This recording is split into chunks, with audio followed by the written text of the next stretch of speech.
Iran અને America વચ્ચેના યુદ્ધના કારણે દેશમાં ઈંધણની કટોકટી ઊભી થઈ છે। એક તરફ હાલમાં પંપો પર 3 થી 4 કિલોમીટર લાઇનમાં ઊભા રહો ત્યારે માંડ ડીઝલ મળે છે। સરકાર કહે છે કે જથ્થો પૂરતો છે, પરંતુ પંપો ખાલી પડ્યા છે।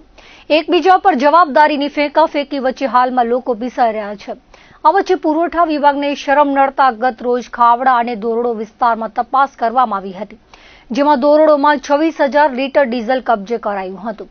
ખાનગી પેઢીઓ પાસેથી આ ઈંધણ કબજે કરવામાં આવ્યું હતું, જે બાદ હવે પૂર્વ કચ્છ એલસીબી અંજાર તાલુકાના વીડી દેવડિયા રોડ પર દેવડિયા ગામની સીમા ખોડલ ઇન્ફ્રા કન્સ્ટ્રક્શનમાં દરોડો પાડ્યો હતો, જેમાં ગેરકાયદે ઈંધણ મળી આવ્યું હતું।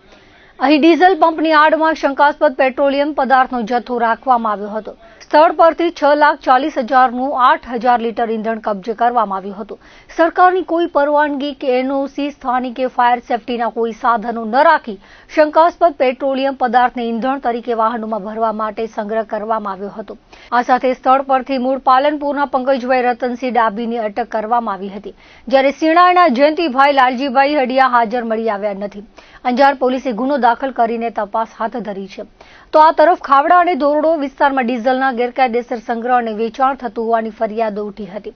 આ ગંભીર બાબતને ધ્યાને લઈને જિલ્લા પુરવઠા અધિકારી દ્વારા દોરડો પંથકમાં આકસ્મિક તપાસણી હાથ ધરવામાં આવી હતી। દરોડામાં 2 અલગ અલગ સ્થળોએથી કોઈ પણ આધાર પુરાવા કે બિલ વગરનું ડીઝલ જેવું જ્વલનશીલ પેટ્રોલિયમ પ્રવાહી મળી આવ્યું હતું।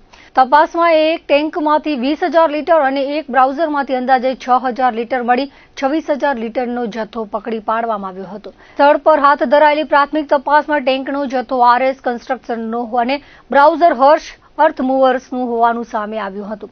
તપાસ સમયે જે તે પેઢીઓ પાસે આ જથ્થા અંગેના કોઈ બિલ કે લાયસન્સ ઉપલબ્ધ ન હોવાથી પુરવઠા વિભાગે કડક કાર્યવાહી કરી હતી। અધિકારી દ્વારા 20,80,000 રૂપિયાનો મુદ્દામાલ સીઝ કરવામાં આવ્યો છે। આ મામલે જિલ્લા પુરવઠા વિભાગ દ્વારા આગળની કાયદેસરની તપાસ અને કાર્યવાહી તેજ કરવામાં આવી છે।